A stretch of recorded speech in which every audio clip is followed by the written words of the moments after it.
Welcome, especially if you're listening for the first time. Whenever God acts in power, whether it's a miracle or an act of his judgment, you can be sure that someone will say, in the words of a line from our passage for today, "It was a chance that happened to us." People are always ready to dismiss what God does and to demand more evidence that he really has acted. To test God in that way is in itself a sin. God often refuses to give that evidence because we should have faith. We should believe and trust in him in every situation. But sometimes, in his mercy, God does give the evidence that we request, and God does something to show us that the first thing really was his work. Today we're looking at 1 Samuel, the first book of Samuel, chapter 6. My name is Keith Simons. I'm a Bible teacher from England. I present these talks, how you can understand the King James Bible. Each time we look at a different chapter, verse by verse and word by word, seeking to understand its meaning. Today it's 1 Samuel, the first book of Samuel, chapter 6. And as we enter that chapter, God has been working very powerfully among Israel's enemies in the country of the Philistines.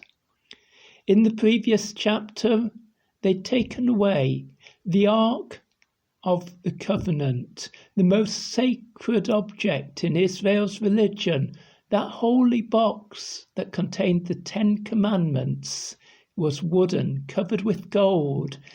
They took it into the temple of a false god, but God acted in judgment against that false god. Its image fell to the ground. And then disease spread through Philistia, and the crops were destroyed by mice. And in the end, the people urged their kings, their lords, to send away the Ark of the Covenant. But was it really God who had done these things, or did they happen by chance? Chapter 6, verse 1 reads, "And the ark of the Lord was in the country of the Philistines 7 months." 7 terrible months for the people who thought they'd won in battle against Israel. Months when they were battered not by soldiers, not by an army, but by simply God's judgment, because the Ark of the Covenant was among them. But the people had enough, and their rulers then decide to act. Verse 2, "And the Philistines called for the priests and the diviners, saying, 'What shall we do to the Ark of the Lord? Tell us wherewith we shall send it to his place.'" So the advice which the rulers of Philistia are requesting comes from the priests and the diviners. The priests, not of God, but of their false religions. Religion like the religion of the false god Dagon, which fell to the ground in front of the Ark of the Lord. And the diviners, those who decide things by using magic. Divining in that way, using magic, is prohibited by Deuteronomy chapter 18, verses 9 to 12. It describes there this act as an abomination, an evil act.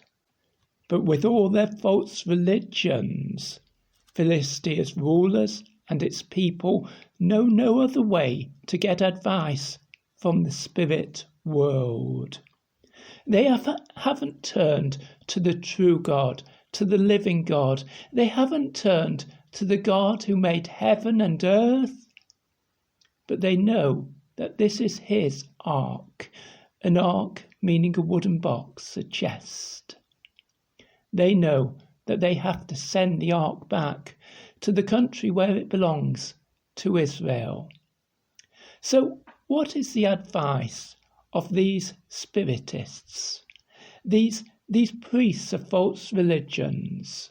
Verse 3, and they said, if ye send away the ark of the God of Israel, send it not empty, but in any wise return him a trespass offering. In any wise. Wise really means away, in any way, but that's just translating an idiom. It really means certainly return a trespass offering. Definitely, this is what you must do. In the Hebrew, it has another idiom, another way of speaking, which just simply repeats the word return to emphasize the importance of returning a trespass offering. A trespass offering, we could say a guilt offering, a gift to God to reflect the fact that you're guilty, to admit to God that you should never have taken this in the first place. And if you do that, if you return that offering with the Ark of the Covenant, the priests say, then ye shall be healed, and it shall be known to you why his hand is not removed from you. So, if you want your land to be healed, if you want this plague to stop, then return these things, and you will know that this is the reason why God continued to punish you by the power of his hand. You'll understand why God did not take away his hand, his punishment from you. The picture is like a father who punishes a child with his hand. In the days when governments were happy for a father to hit his child or a teacher to hit the student. So that's the word picture here. God is punishing you like a disobedient child. And the reason why he doesn't stop punishing you is that you haven't yet returned the Ark of the Covenant. So if there's got to be a trespass offering, a guilt offering, what do you give to God? What do you give to God to say that you're guilty? Well, so verse 4, then said they, the leaders of the Philistines, what shall be the trespass offering which we shall return to him? They, the priests of these false religions and the magicians, answered, 5 golden emerods and 5 golden mice, according to the number of the lords of the Philistines. For one plague was on you all, and on your lords. Okay, so what's this offering? Well, firstly, it's not an offering that you will find anywhere else in the books of the Bible. It's not something that God has told his people to offer when they are guilty, when they offer a trespass offering.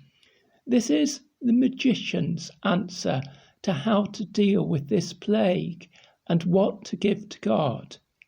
Give gold to God, because God is pure and holy, and therefore what you give to him should be the most pure substance you possess.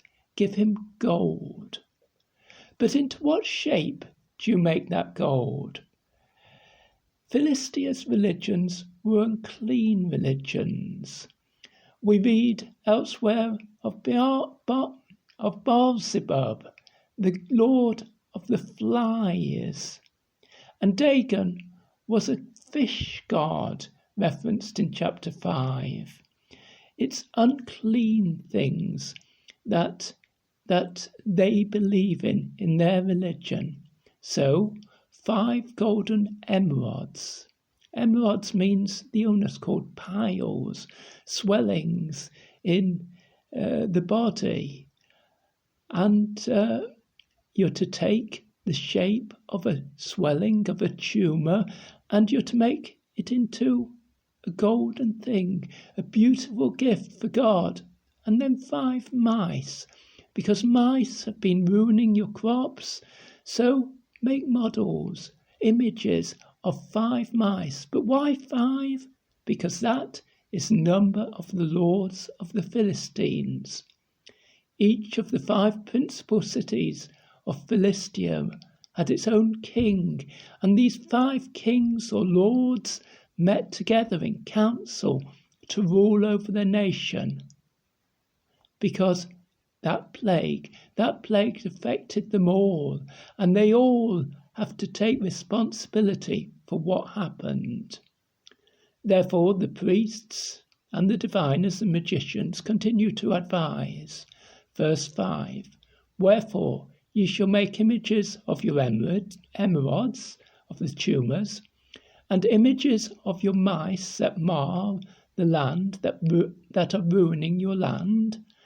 And ye shall give glory to the God of Israel, give honour to Israel's God.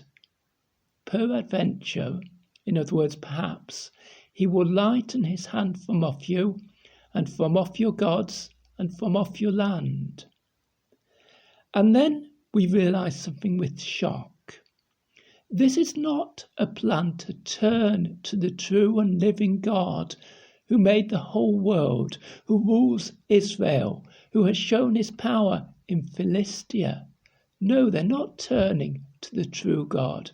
They want God to remove his punishment, and that is all that they want. He will lighten his hand from off you, so that your people are no longer falling ill, and from off your gods, so that we can serve these false gods in peace without having to worry about Israel's God, and from off your land, because these mice are destroying all the crops. And if that's a shock, it's even more of a shock to realise that these magicians and these priests of false religions did know something about the true God.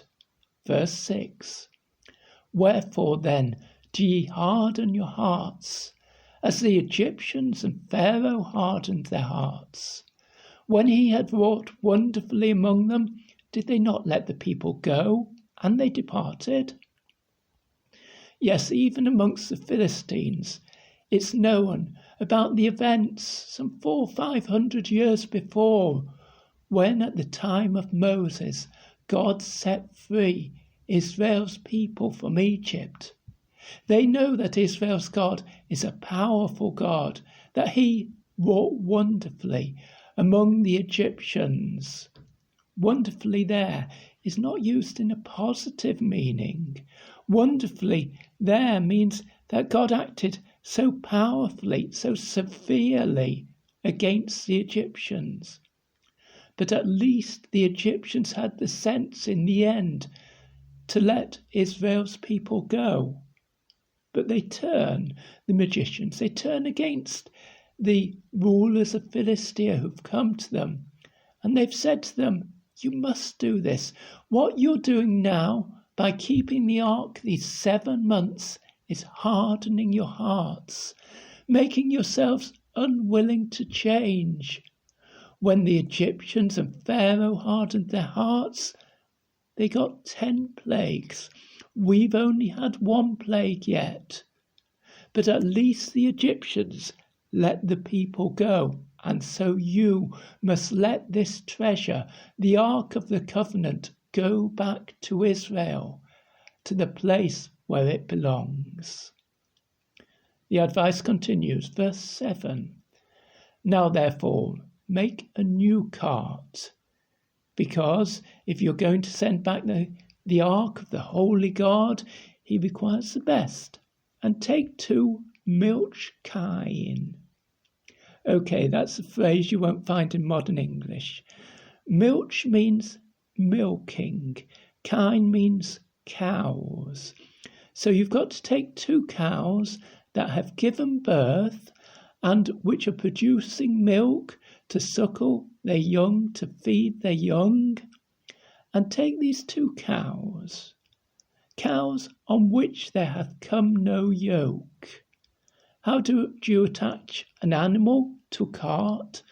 With a yoke, a heavy wooden object, tying the necks of the animals and holding them to the cart. The animals won't like that. And these cows, they've never been placed under the yoke before. They've never known that heavy weight round their necks. They're not going to like it. Tie the kine to the cart. Tie the cows up so they're attached firmly to the cart, and then bring their calves home from them. When you've taken these cows that are looking after and feeding at their breasts, their young with their milk, take the calves, the young cows, away from them. Take them back. Put those calves into the barns so that those cows very much want to return and are desperate to return to their calves. But they are tied to this new cart. And then, verse 8, take the ark of the Lord and lay it upon the cart, and put the jewels of gold. Jewels means prepared objects. It doesn't mean precious things as it does in English. The Hebrew is referring to prepared objects of gold. It means these images of emeralds and mice. Put the jewels of gold, which you return him for a trespass offering, that is, these objects which you're returning to acknowledge your guilt, in a coffer, in a box by the side thereof. The ark of God is holy. Don't put anything in that, but attach a box to the side of the cart for your gifts, and then send the ark away that it may go. So we've taken these 2 cows and we've attached them to this new cart, and we've taken the ark, this gold-covered box which contains the tablets of stone of the 10 Commandments. We put it on there.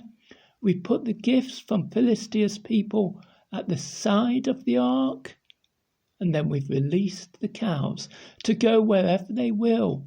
But remember, their calves have been taken from them. Their nature is to go back to their calves. It's not to go away from their calves. But what happens? What will happen? Verse 9, and see, you're to watch. If it goeth by the way of his own coast to Bet-Shemesh. So see whether the ark goes by the way of the borders of Israel, the coast of Israel. I know we use the word coast to mean the seashore nowadays. There's no sea there. It's an inland border. But they're saying, watch if it goes by the way of the inland border to Bet-Shemesh, the first town in Israel. And if it does, if it goes that way, if the cows pull the Ark of the Covenant that way, then he, the Lord, hath done this great evil.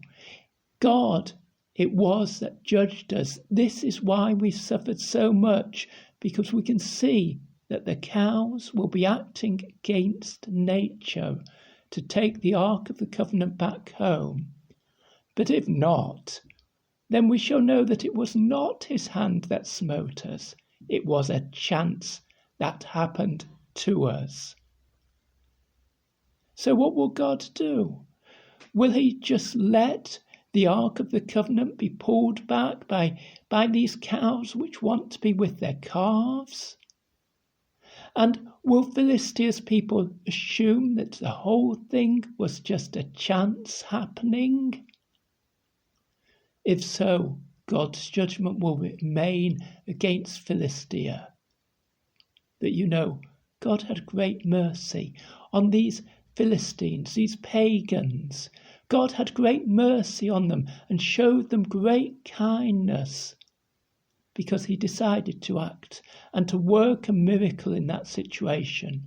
Let's listen to the record from verse 10.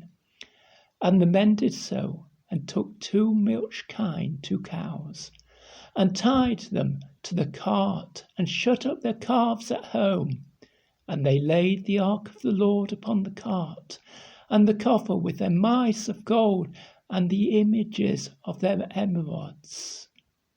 And so the rulers of Philistia are watching, and this is what they see, verse 12. And the kine, the cows, took the straight way to the way of Beth-Shemesh, and went along the highway, lowing, we say bellowing today, making a loud noise as they went, and turned not aside to the right hand or to the left. They ran there. They ran back to Israel, straight there, making a tremendous noise, not even hesitating to think about the calves that they've laid behind them. They knew their sacred task. They knew that they had to take the ark back to the country where it belonged. And the rulers of Philistia were watching. And the lords of the Philistines went after them unto the border of Beth-Shemesh. So at last, after 7 months, the ark is back in Israel, and at a place where it should be well received. Beth-Shemesh was in Judah. Its name means the house of the sun, perhaps a reference to some time when the sun god was worshipped there, because that region was on the route between Israel and Egypt. But Beth-Shemesh was in Judah now, and the people who lived there were from the priestly families of Israel, the priests of the true God. So they knew what it was that was coming towards them. They knew the importance of the sacred ark. Verse 13. And they of Beth-Shemesh were reaping their wheat harvest in the valley, and they lifted up their eyes and saw the ark and rejoiced to see it. Verse 14. And the cart came into the field of Joshua, a Benjamite, and stood there where there was a great stone. So what's happened is that the cows have pulled the ark along, and they finally stopped in the field of a man called Joshua, just by a great stone. And at once the Benjamites get to work, and they clave the wood of the cart. To clave means to break it apart. They broke it apart to make a fire out of it, because the next thing we read is that they offered the kine, the cows, a burnt offering unto the Lord. They killed those cows and gave them in sacrifice to God, burning the entire animals in the fire that they had made on the wood of the cart. Verse 15, and the Levites, that is, the relations of the priests who were members of members of the family of Levi, the tribe of Levi, and who had special responsibility for carrying the ark. And the Levites took down the ark of the Lord and the coffer that was with it, the box, wherein the jewels of gold were, the objects that the Philistines had prepared as a guilt offering, and put them on the great stone. And the men of Beth-Shemesh offered burnt offerings and sacrifices the same day unto the Lord. So they weren't satisfied just to sacrifice the animals that came from Philistia. They offered their own sacrifices too.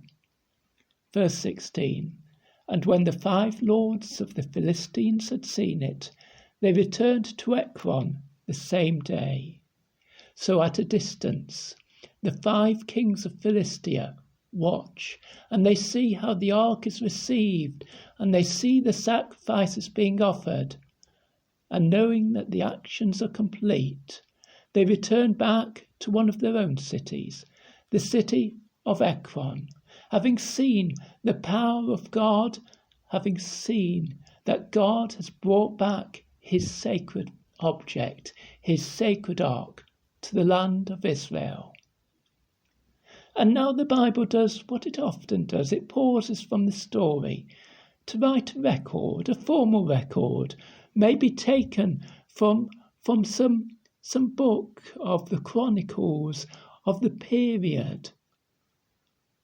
And verse 17 and 18 are that record, just repeated for us in the Bible. And these are the golden emeralds which the Philistines returned for a trespass offering unto the Lord. And now there's a list of the 5 towns or cities in Philistia that one of these objects was received from each of them. For Ashdod, 1. For Gaza, 1. For Askelon, 1. For Gath, 1. For Ekron, 1. You see the 5 cities and the receipt, if you like, for each of these golden images. And now the receipt for the mice. And the golden mice, according to the number of all the cities of the Philistines, belonging to the 5 lords, both of fenced cities and of country villages. It was the fenced cities, the cities with walls round, whose names we've read. But this gift was also on behalf of the country villages, which didn't have fences round them, because, obviously, in a plague that affected their lands, their fields, it was the country villages that suffered most. Even unto the great stone of Abel, where they set down the ark of the Lord. This word Abel here, I appreciate it's the same name for the in English as the man Abel, the son of Adam, but that's coincidence. The Hebrew spelling is different. Abel, as in the name of the stone, means a meadow, and so this great stone in the meadow was the place where the emeralds and the mice were put, and also the Ark of the Covenant. But we're talking about the emeralds and the mice for the moment. They were put on the great stone of Abel, whereon they also set down the Ark of the Lord, which stone remaineth unto this day in the field of Joshua the Bethshemite. And at the time when this book was written, maybe a long time after this incident, the stone was still there in that field, and people could go and see it as evidence of the fact that the ark had once been there, as evidence of the gifts that Philistia's people gave. Okay, that's the end of the formal record, and we think it should be the end of this passage, but it's not, because there is a terrible ending which shocks us thoroughly. Remember I said to you, the people in Bethshemesh were priests. They knew how to handle the Ark of the Covenant. They knew how to deal with this holy object. But no, they didn't deal with it properly. They chose to be irreverent towards it. They didn't treat this holy object in the way that something that belongs to God should be treated. And so judgment fell upon Bethshemesh. Verse 19, and he, God, smote the men of Bethshemesh, because they had looked into the ark of the Lord. Even he smote of the people 50,060 men. Okay, a score is 20. So 50,000, 60, and 10. So that's 50,070 men were killed, or people were killed. And the people who remained lamented. They were deeply sorrowful, because the Lord had smitten many of the people with a great slaughter. Okay, the number here is an issue for us, a bit of a problem, because it looks too large. We do not think that more than 50,000 people lived in the town of Bethshemesh at this time. However, we can't interpret the Bible to mean something different from what it really says. That would be the same mistake as the people of Bethshemesh made. We consider the Bible to be holy, and unless we have evidence for a different meaning for this 50,010, then we must accept that the Bible is saying that 50,070 men died in this incident. So, who were these people who died, if they were more than the population of Bethshemesh? Well, we've been reading about the plague that affected Philistia, and we read how that plague spread through their country. So, a reasonable explanation might be that that same plague spread into Israel. Now, 50,000 people couldn't have looked into the ark of the Lord. They couldn't have opened that box and all these thousands of people passed by. No, it was an error of the priests who received the ark. They didn't respect God's sacred ark properly, and so many people died. People who'd not looked into the ark, people who were not responsible for this, because the judgment of God was against them because of this irreverent act.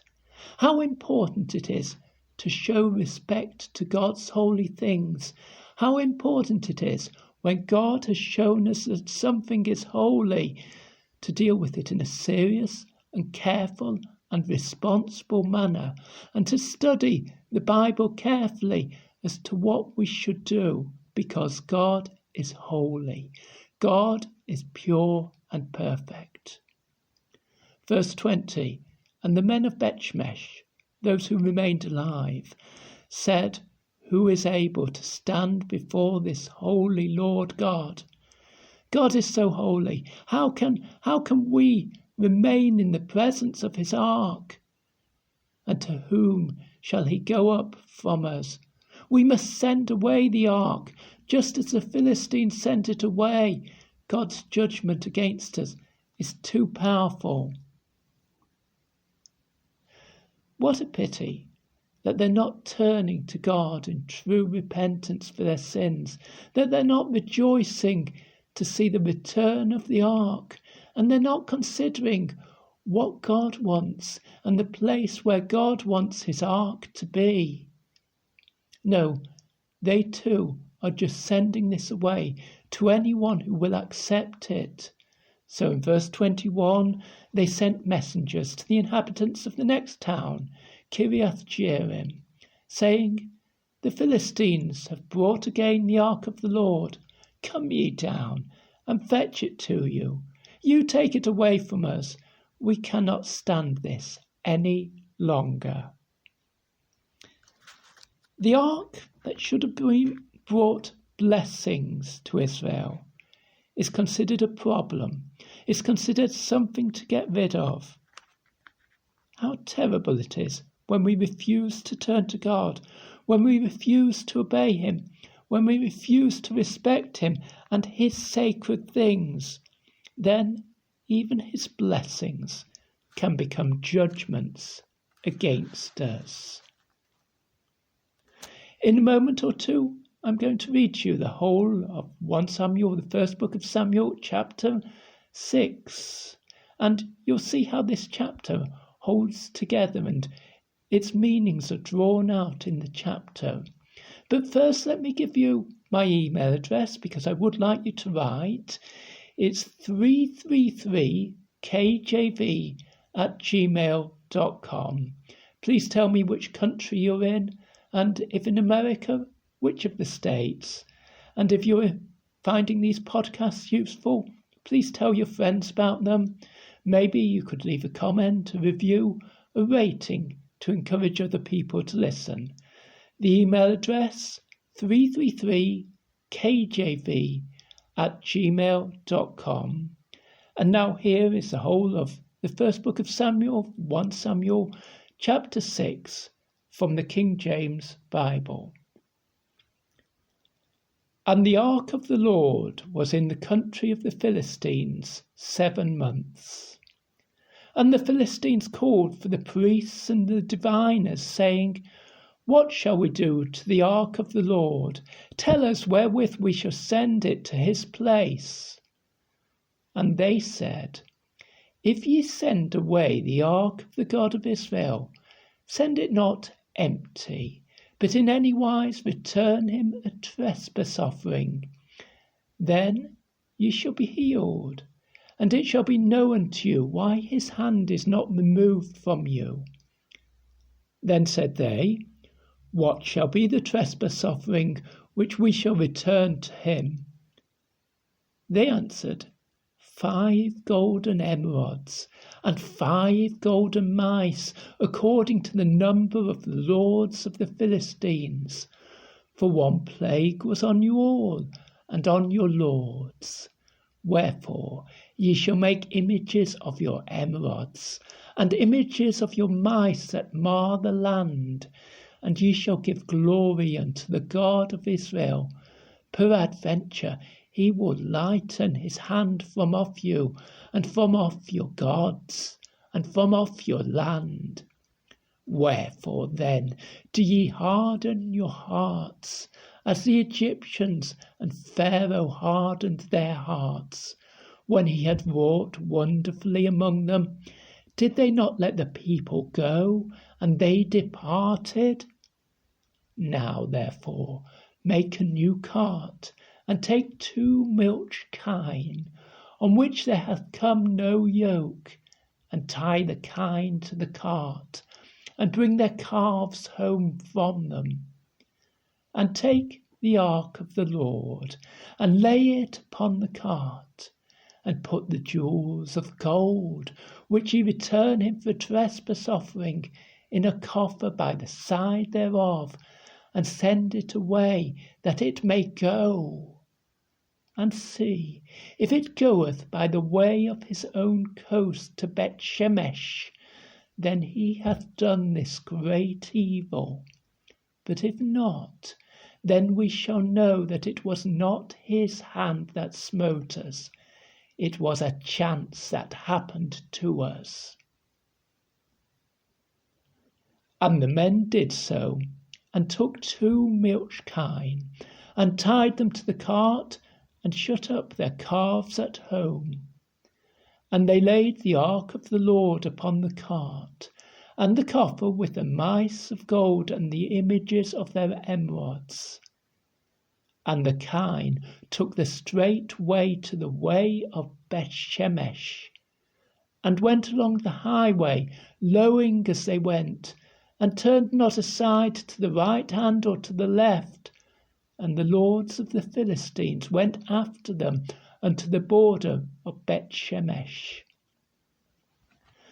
And they of Bethshemesh were reaping their wheat harvest in the valley, and they lifted up their eyes and saw the ark, and rejoiced to see it.